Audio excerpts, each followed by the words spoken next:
there's a couple different ways to do it, but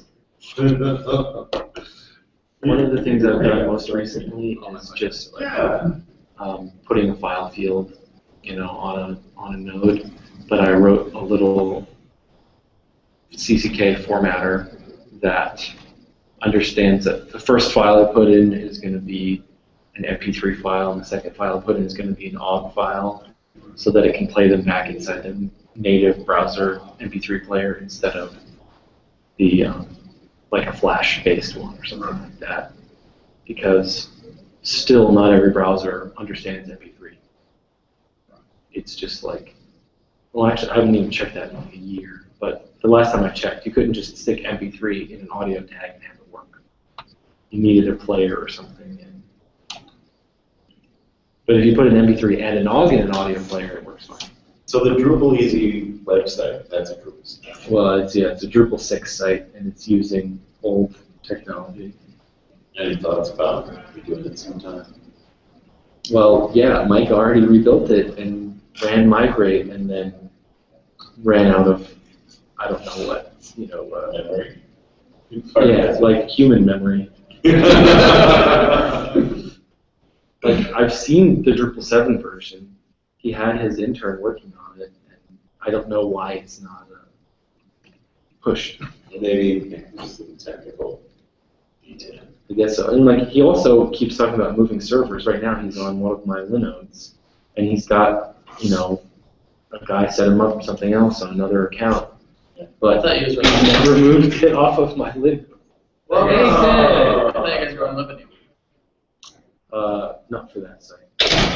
We use it a lot, but we're not hosted there about that. I thought we're doing a hangout, so it's live right now. You want to sit over here? Alrighty. Now everybody knows that you were late.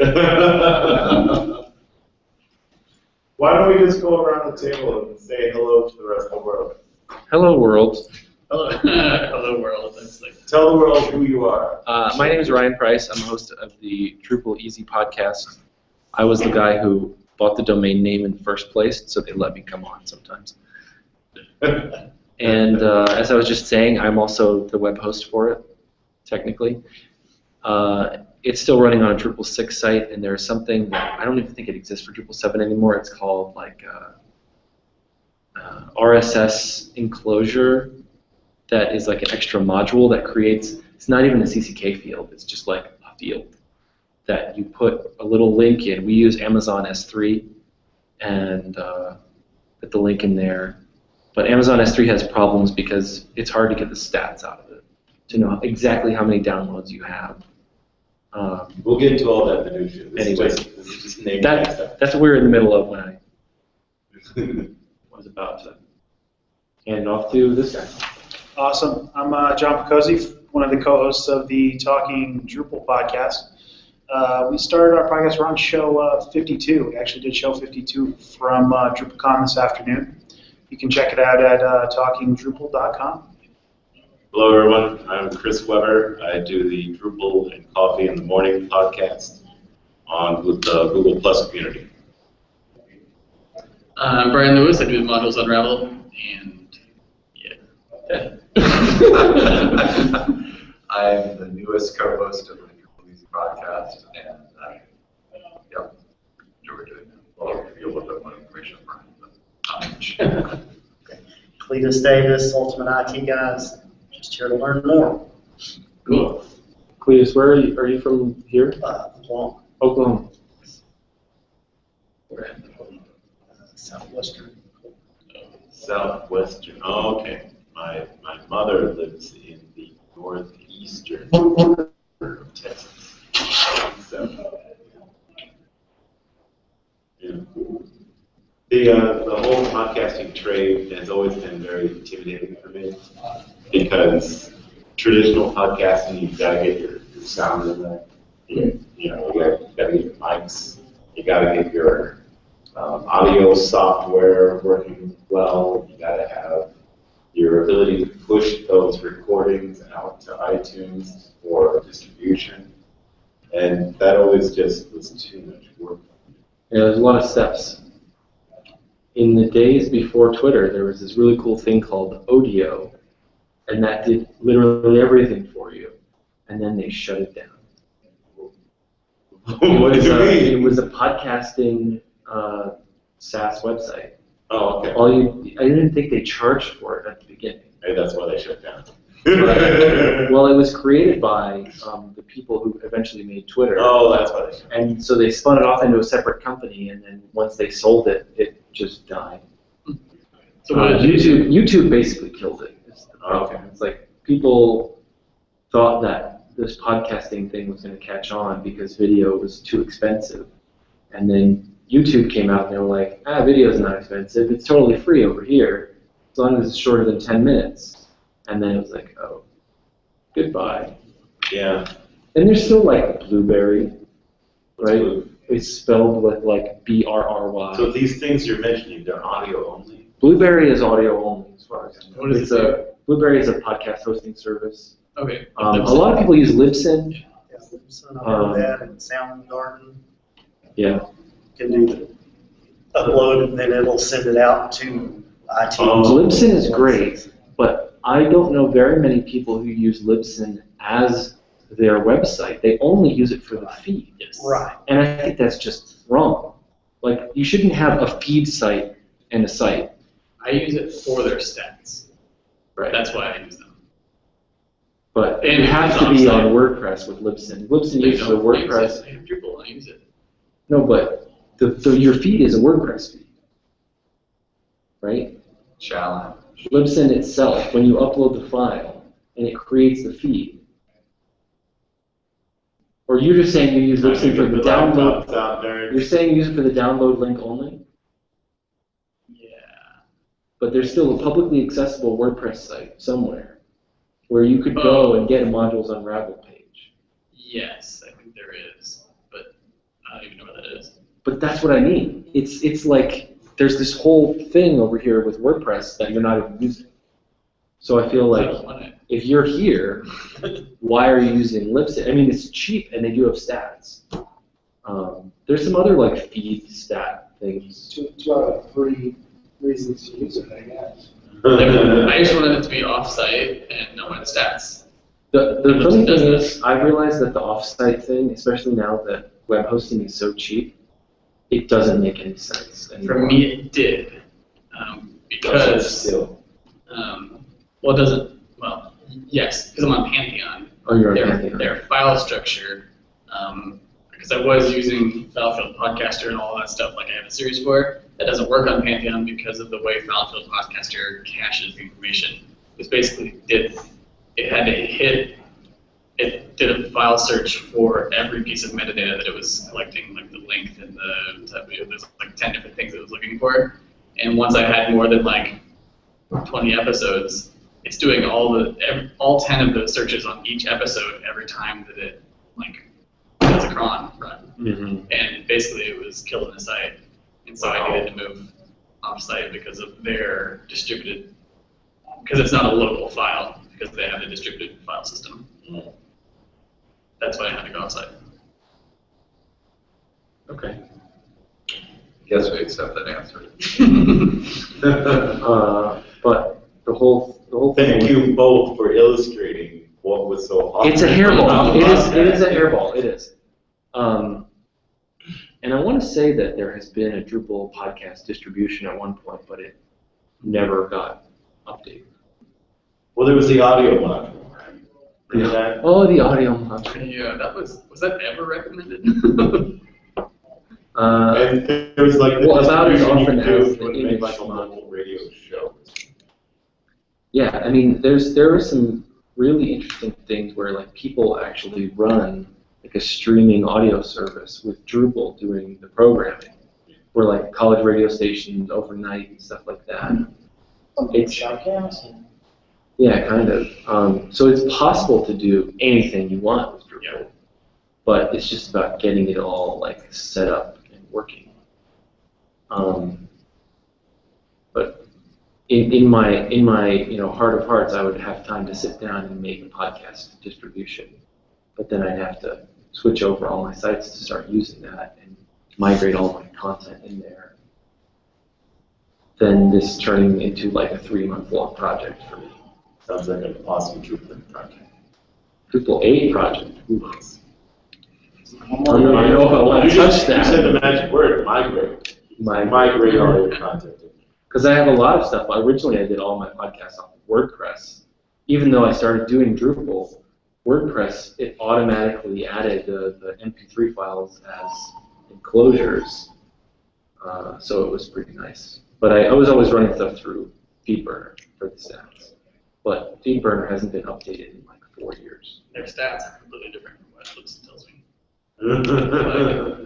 Like they show 10% of what Libsyn shows. Oh. Well, it's like Google Analytics style where they're statistically guessing how many people are downloading your file. Yeah. It's just So when you say Yeah, so- stats, what kind of statistics do you get? Well, and like with FeedBurner, they're checking how often the feed is requested. So if one person on their computer has iTunes and they have it set to check once a week, that person shows up on your stats once every week. Mhm. So they show up on Monday, but they don't show up in the Tuesday, Wednesday, Thursday, Friday, Saturday, and Sunday. Then they show up again on Monday. So you've got that variation. Whereas Libsyn, it tells you every time the file is requested. So like if it's downloaded, if it's played on the site, whatever, it counts as a hit basically or a download. Is the reason why you would want to use something like Libsyn is because iTunes doesn't give you any stats or anything like that? iTunes gives you 0 stats. Right. Really? 0. That doesn't make sense to me. Well, the fact that Apple even still has the iTunes store is just because I think that it generates more traffic to iTunes. You have to open iTunes, and then they can try to sell you a song or a movie or a whatever. But I mean, isn't it really because iTunes is just an aggregator? Isn't it really just taking like a burner feed and saying like, hey, this new podcast came out, download it? And after the initial time when you hit Yeah. subscribe, iTunes never knows what you're doing in a podcast anymore. The only time you go through Apple to get the feed is the first time you hit subscribe. After that, you're going directly to my server. So iTunes doesn't know. Oh, okay. And I think pretty they- much remove themselves. I from think the they process. could, if they wanted, do something to provide stats. I mean, Yeah. I know they could, It is but like Twitter. Whenever you post a link to Twitter, they shorten the link. You go through their link shortener before you go to the real link shortener, and then you land the page. But that's a way that they use in order to like interject themselves into the process and track that usage behavior. They would be smart to, but they don't. Right. The other thing is, I would love it if some of the people that make podcast clients, which I would say overwhelming majority of people that listen to podcasts are listening to them on the phone now, Yeah. through everybody except for the Apple podcasting app, right? Because they're never going to change it. But on iPhone, there's some good ones, and on Android, there's a lot of really good ones. I use one called Dogcatcher, which I love. I've heard of that. Um, It's not the one I use. I think it cost like $5 or $6 originally, but it's my personal opinion. I love it, and it has like some built-in stuff. So it has like some of the top 100 podcasts are just like automatically loaded in the app. Like, did you want to get all the Twitch shows or all the Revision 3 shows or all the whatever? But their search engine it gets better all the time because he started like a web service where he tracked what podcasts everybody was downloading, and so he's pulling in people who downloaded this also might like this. Oh, So he's kind of like All that disintermediating some of that thing that you used to get out of the iTunes store yeah. into his app. But I would love it if he had a way for me to know, if you downloaded Drupal Easy Podcast, maybe you also like this totally other random thing. Sounds like it's got the data. I think he You does. can share it. Yeah.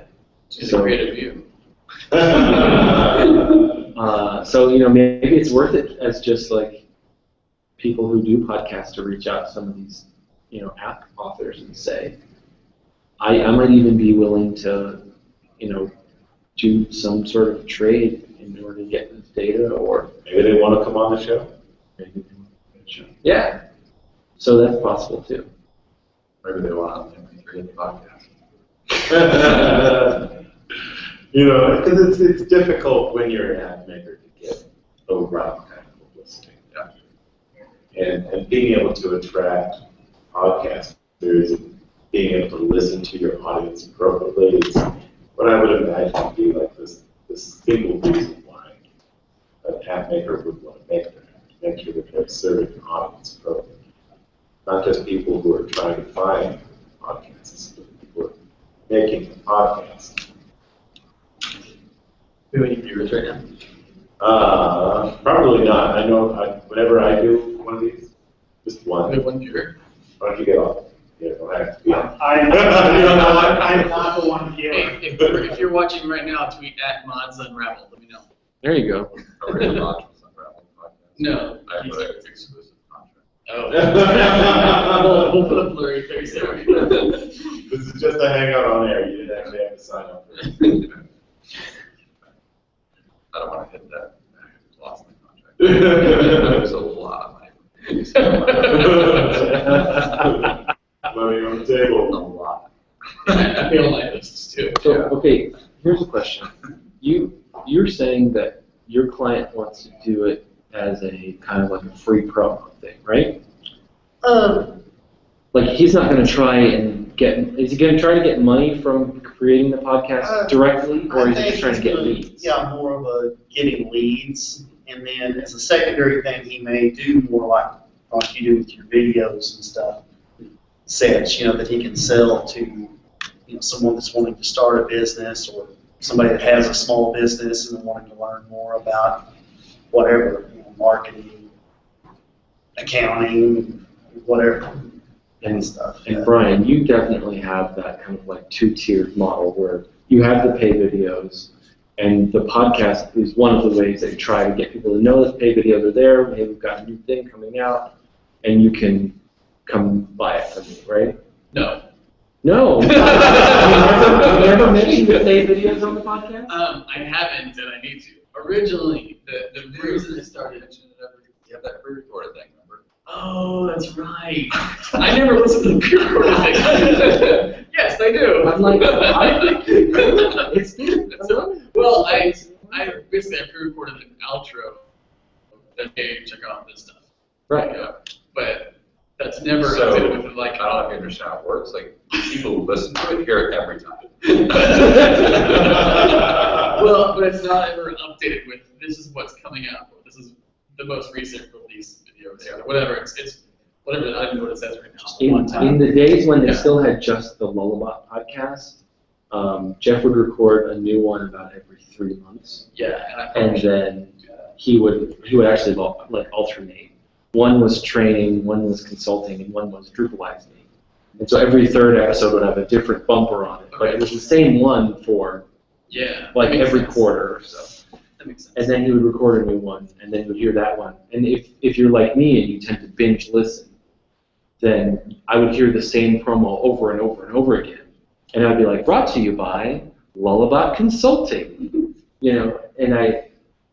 But it was effective. I knew what he wanted me to know. Yeah. And it had repeated impressions. And I can remember that you have your thing on there. Even if you tell me no, I'm like, so. Don't tell me no. Okay. Well, and I guess also I was gonna say the reason I started the podcast to begin with was before I had any premium videos. It was to get my name known, so that people would know who I was, and then pretend when I was doing some things, I wouldn't just be some random guy trying to sell people things. Right. Like I know what he's talking about. He's got that podcast. Yeah, well, and there is an element of you get credibility from the guests you have on. Like, when I had Larry Garfield on, I think it was like episode 8, I didn't actually know who he was at the time. But he came on, and then he told all of his audience, he tweeted about it, so then all of them were like, oh, Brian knows Larry. Brian must be smart. Follow that guy. Right, and that was a lot of the reason behind starting it. I think you gave him some credit too. Well, he's Give him a chance to talk. I think I was his first podcast, actually. Wow. He'd never been on a podcast That we found. before. We just recently had him back on. Yeah, he was just on to talk about something. Yeah. Well, and Ted, you get, you're not named Drupal Easy, and nor am I, but you get a lot of of benefits. At least you can tell people you're going to be at this camp. Yeah. You know, and people have an impression of 6 Mile. It's hard to measure, you know, but it's one of those things where some people recognize my voice. That's weird. Not in the general population, No. but in a very niche. I have Drupal fun events or something like that. You're internet famous. Yeah, well, no, Drupal. It's quite a Section. You had a very good guy on Monday come, like, you're fine, I have a picture with you. Yeah, why? You're famous. Well, I think it may lend some credibility, but it's also, you know, perhaps, I don't want to say it's earning credibility, but people can hear your questions, hear the discussion, they can judge for themselves, you know, if this person is knowledgeable or not. Well, and I mean, Mike gets to be on stage at every keynote now. So win for Mike. Yeah. It's also a way of giving back to the community, I mean, Yeah. sharing the knowledge. I mean, Yeah. as much as it's a promotional tool, it's also a way of sharing knowledge back to the community. And here you go. My philosophy. That's on tape. He didn't mean it. He's being sarcastic, people. It's a joke. But yeah, I mean, it's a way to give back, and it's a way to kind of No, he didn't. it's a way to cover topics that are important to the community. I think whether it's talking to guests or just covering. Especially in a community that's relatively new, like the Google Plus one, I feel like we need to put in a lot of effort to make sure that it's a happy place to be. It doesn't come to be like, have you ever been to the LinkedIn community? This might be you don't have to make this your beat, but every time I go there, It's not necessarily endorsed by everybody else. no, just speaking for myself and people. But there's somebody trying to sell you a thing. No, I go there and it's a very scary place. And just people posting spammy things. Right. Some people asking a question, nobody answering.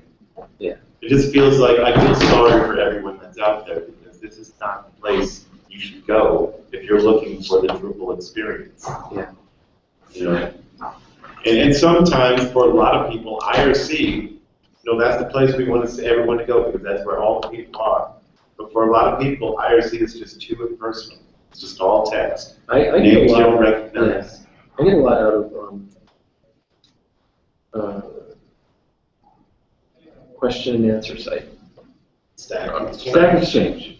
Yeah. And I go there fairly often to try and answer, questions with something has 0 answers. Right. I'll at least click on it and see if they ask decent. But you go to Stack Exchange to find questions and answers. You go to IRC to get into the flow of what's going on in core development. That's where I am. But I hate Facebook. Don't really like Twitter. I need some place to handle let's just get together and talk about Drupal. And let's shoot the shit kind of thing. And we'll leave that in post-production, right? So talking Drupal post-production. Yeah, post-production. Crap on stuff. Yeah, so that's the reason why I'm on Google Plus. And if it ever goes away, like everyone keeps telling me it is, it'll be a sad day. Google Plus went away Yeah. in general. Well, every now and then, like this guy, will asked the question. will tell me that Google Plus is going to explode one day. What will happen next? So we had Chris on the podcast, and that was my big question. Yeah. With this much faith into Google Plus, what happens when one day Google goes, yeah, that Plus thing, unplugging it from the internet? I'm still hurting because they got rid of Reader. Google Reader. Yeah, I think it would be tough to get rid of Buzz. I don't know, just because they got rid of Buzz. Was there another social Wave? I love the I mean, there are a lot of things that Google has killed. If Yeah. we wanted to, we could talk about that for an hour. But I think the idea of only a third some one thing, then I think nobody would. There are a lot of people who love this. Yeah.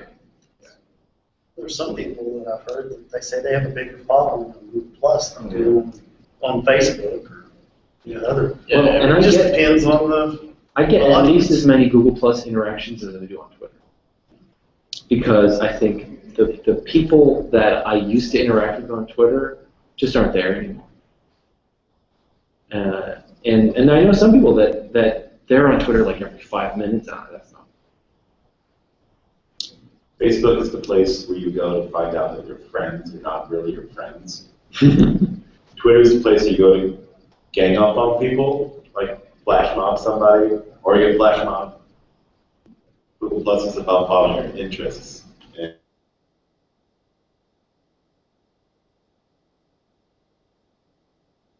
Make comments. I enjoy your presence on Google Plus, Chris. I think we talked about this before. It's like you're complimenting someone who has obsessive behavior. Thank you for enabling my obsessive compulsive behavior. It's okay. What you're doing is happy. Yes, I should do more of it. So, Pavel, if you're watching right now, it's a big weird out that I know his name. Anyways, let us know if you have any questions. Great, it went off right there. Oh. Yeah, you turned off right now. That is it. You should have turned on the Q&A. Q&A feature, yeah. So Nobody ever you uses can make- that though. Yeah, make a comment on the post and get it. I'll refresh. I'm curious if anybody else is in the same boat as me. The reason why I started doing podcasts is because I'm a really curious person, and I wanted there to be a way that I could go ask. I'll just make a giant Steve Jobs. I want to ask Steve Jobs a question, but you can't ask Steve Jobs a question. But if you have a channel, then you can say, if I ask you a question and record it, will you answer it? And it is an instant door opener for a lot of people. And then some people, they don't quite get it. They're like, who? We're going to talk about what? When is this going to happen? How many people are going to see it? I'm like, you're asking way too many questions. Do you like talking about your thing? Yes? Great. I want to amplify that. Are you okay with it? Right. Like the other day, I wanted to ask somebody from Acquia about, oh, you just bought this company. Does anybody here have media training? I'm like, just tell me if you said something stupid. I'll cut it. It's okay. John, why did you get started? Why did you get started in the podcast? And I wanted to give back to the community. Like Steve, our one of my co-organizers, came to me and was like, "Hey, do you want to do a podcast?" And I'm like, "That is a great idea." Like, I think that we all have experiences. All my co-hosts and I all have experiences in Drupal, and it's worth giving those back, because there may be people that are just starting from Drupal or that are trying to do something in commerce or somewhere else that are having the same problems and they're banging their head against the wall. They can watch our podcast for a half an hour to an hour and get the answers, and it just helps them out. So I think it's a way to be involved and not be maybe a core contributor or do module build. It's another way to do that. I think I got started because I wanted to fool around with this hangout on air feature. Well, what would I possibly talk about? Well, I guess I don't shut up about Drupal anyways. I think the initial idea was to try to get a guest one week and the next week have an open show, and then nobody showed up for the open show. Just nothing said. And say, hey people, I'm going to have an open show. Stop by. We want to talk about Drupal, and then no one shows up. That's a question I kind of have for you guys. Just the question to start with, but like, how are you building like a base? How are you getting people interested in getting eyes on the video or ears on the audio? I don't know about everyone else, but honestly, if no one watched, that'd be totally fine. I'm going to talk about it anyways. It's going to be out there. If someone's looking for that information a year from now, there it is. Sure. In video form. I'm just having a good time talking to people that I like talking to and I don't get a chance to talk to unless it's a DrupalCon or a camp.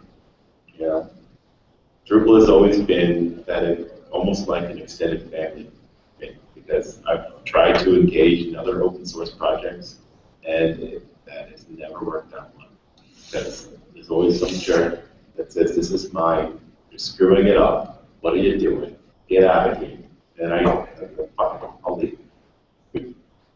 Drupal's been a welcoming place, and just like you were saying, like when I got started with Drupal, I had tons of people helping me.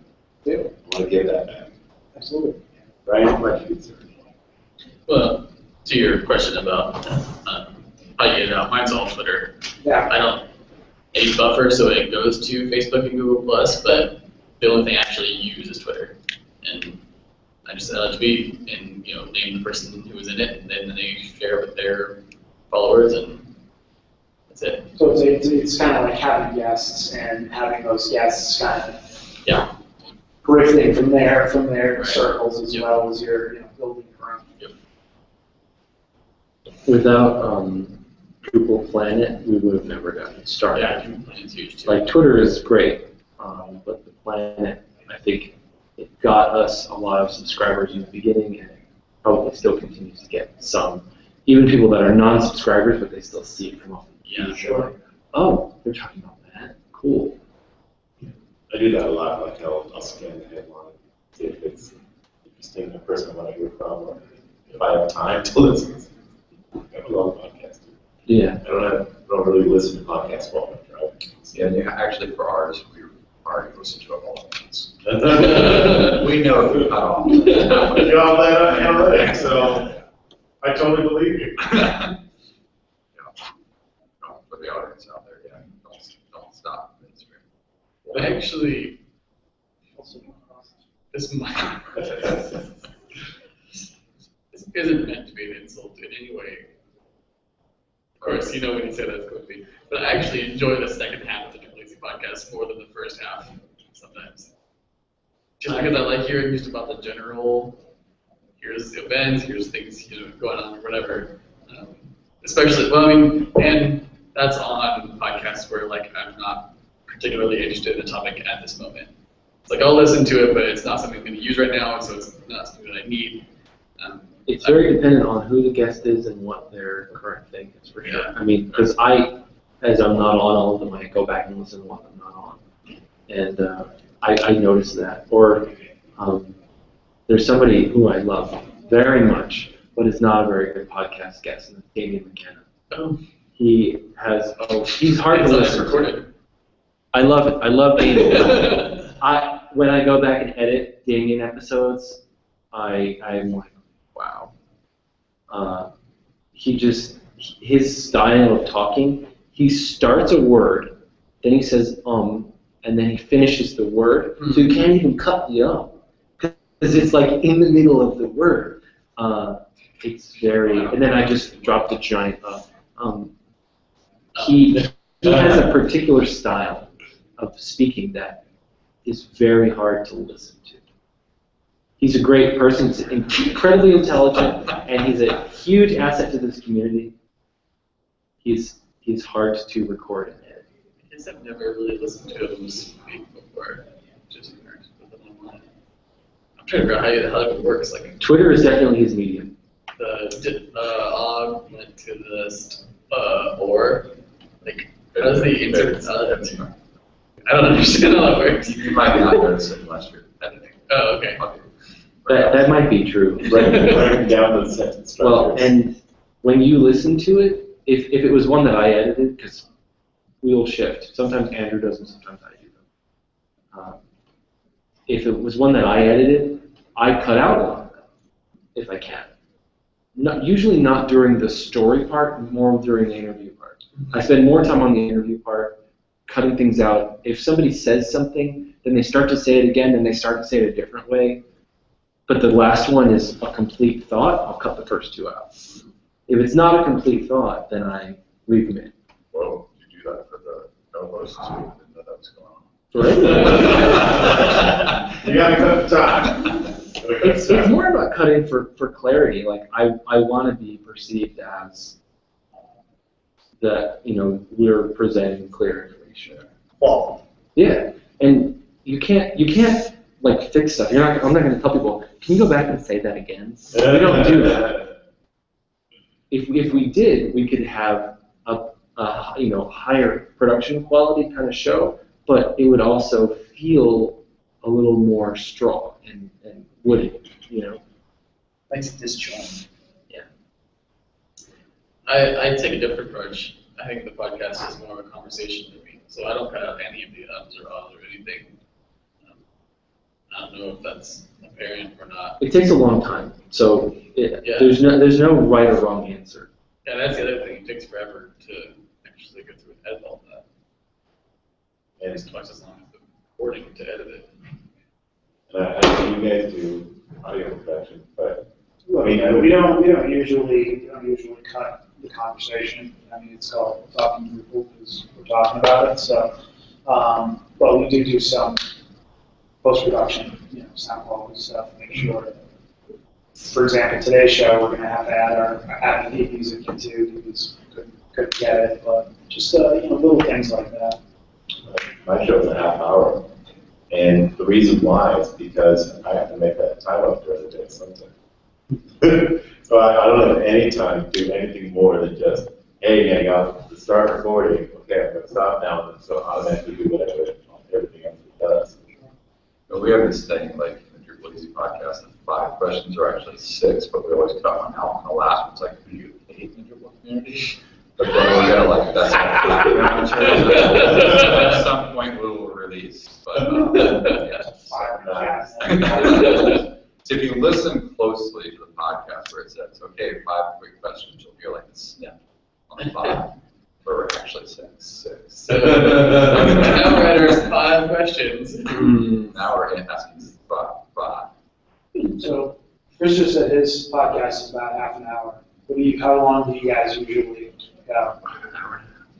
Yeah, it started out as like 40 minutes, and it was 40 minutes, and it was 40 minutes, and then actually, the more co-hosts we have, it gets longer.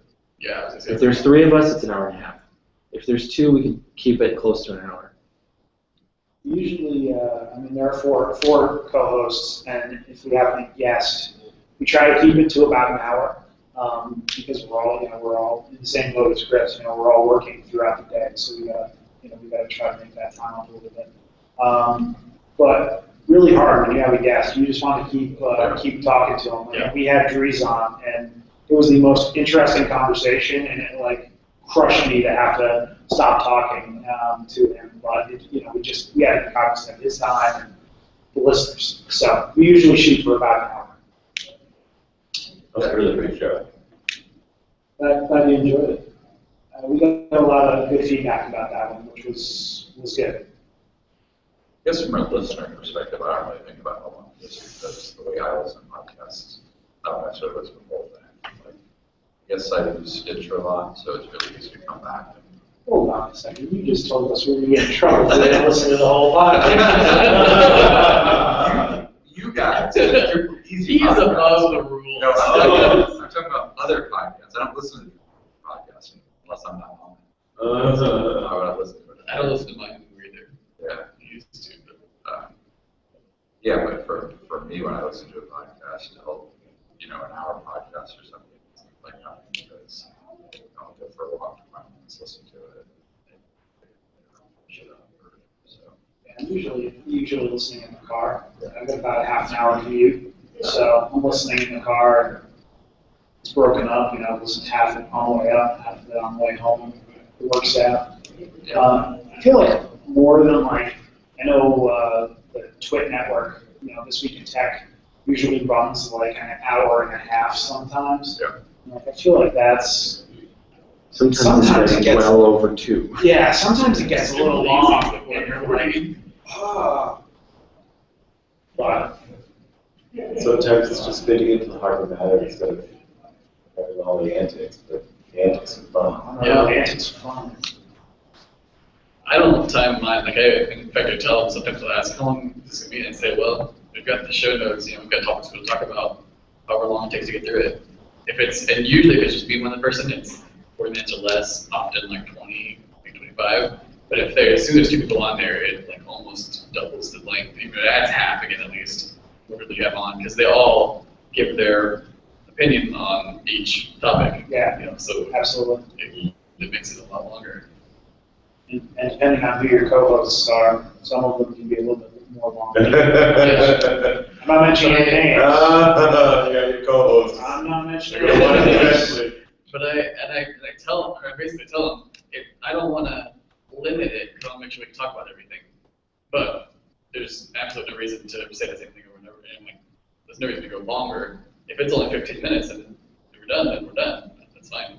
But I'm not going to limit you, basically. One thing that we had to do, we had to force ourselves to do it for the first 5 or 6 shows that we realized this was happening. Our guests were never saying anything in the second half of the show. We realized because we weren't asking them any questions. So we would get to the end of the story description, and the first thing we tried to do, and I'm not paying that much attention to it now anymore because I feel like we're doing it, is we would say, okay, because we do 3 stories, 2 stories, 1 story. Pretty soon it's going to be no stories.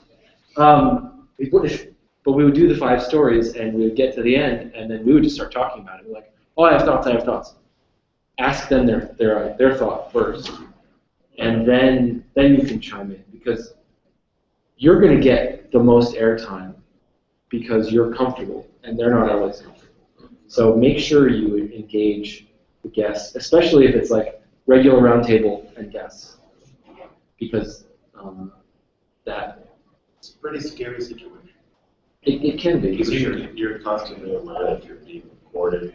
People are going to hear it. You don't want to sound like an idiot. You know.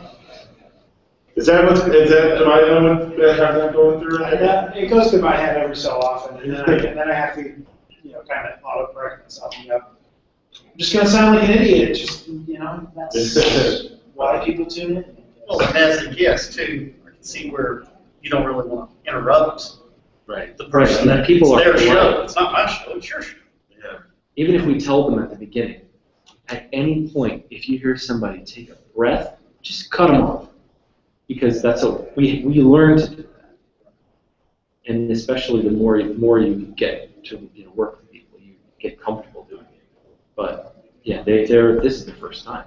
It's hard to remember. I've got a question. In your podcasting experiences, your daily work in making a podcast, what are the biggest problems you face? It's actually one of the key questions I want to ask. Sound quality. Ever since I upgraded to the Heil PR40, which that's the one that Leo Laporte uses, so that he's my podcasting hero, of course. Many of us. I had a problem with my laptop fan. It bleeds into my microphone, but spending $300 on a microphone does wonders. And I've been recording with the same microphone since 2004, which was a condenser microphone. And I finally just said, I can't do this anymore. What's next? And what's next is spending $300. You can spend more than that. Yeah. But you don't need to. Not for this. Maybe if you're trying to, record something that you're going to keep for 8 years and it's going to go into some sort of archives. A lot of this stuff is very topical. In 5 years, it's not important. 5 years. It's like in internet years, it's like 500 years. Right? Do you have any problems when Problems. Resistant? Mine's just remembering to get a hold of people to come on the show. Yes, I try to remember to get a hold of them at a time, but sometimes I forget it. Do you always have things? I'd say that's my biggest problem too. Being consistent, sticking with it, because I'm basically stealing time out of my day. Like this, I get to decide what hours I'm working. I still have to get 40 in by the end of the week. Sometimes I'm just focused in on solving my project work. So, Yeah, I think content is an issue. Because there are 4 of us doing this, I feel it's a little bit easier because everybody brings something different to the table, looking at it from a different angle. Jason's very much involved in type and design side of things. Nick and I are very much in the development side. Steve's a business owner using Drupal building sites and whatnot. So I think we all kind of are able, as we meet, to come up with a topic or find interesting people to reach out to if we want to do a show with guests. But I think that's really kind of the hardest part is like, what's going to be interesting? What's going to keep people interested and make people want to tune in and pay attention? Yeah. So honestly, Mike does a lot of the organizing, so So he's a Superman. yeah, it sounds like Ryan does Mike- audio. Mike, pretty much, if we didn't have Mike, we wouldn't have a Drupal community in Florida, we wouldn't have a Drupal camp in Florida, we wouldn't have a Drupal Lazy podcast.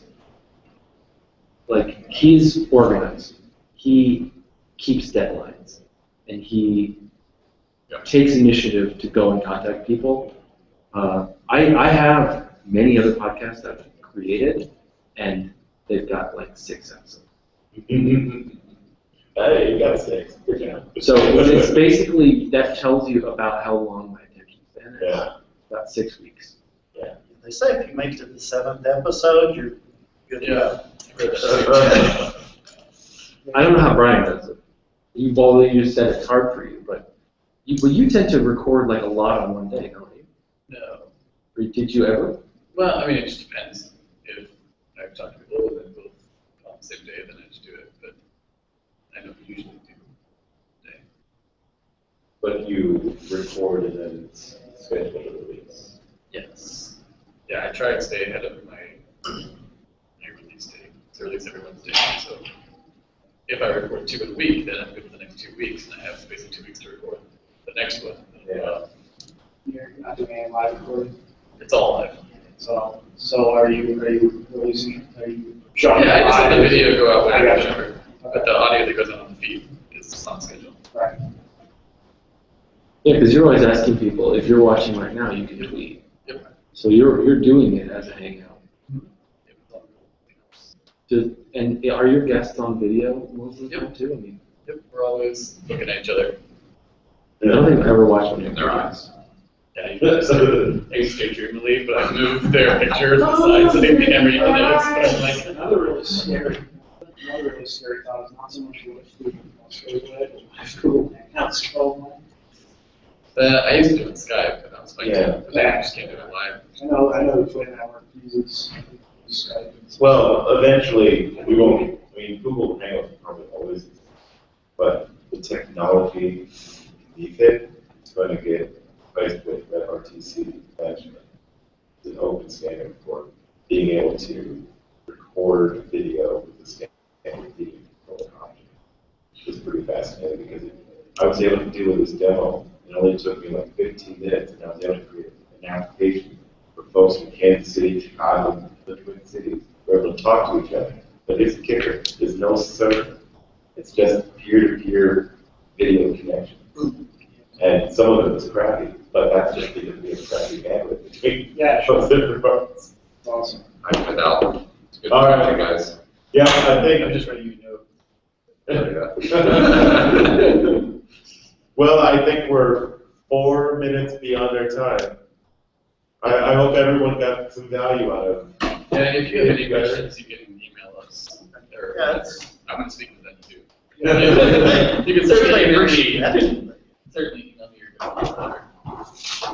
And the other thing I'm going to say for you who's not doing it yet, whatever you're using to record, get a backup. Like, if you have one of these, this is my backup. Right. You could plug a 1/8" headphone jack straight into here, Probably. and I'm always recording in these 2 places. Yeah. If you lose it, then you lose it. It's true. Yeah, I was going to say, another reason I use Google Plus Hangouts is because it's recorded.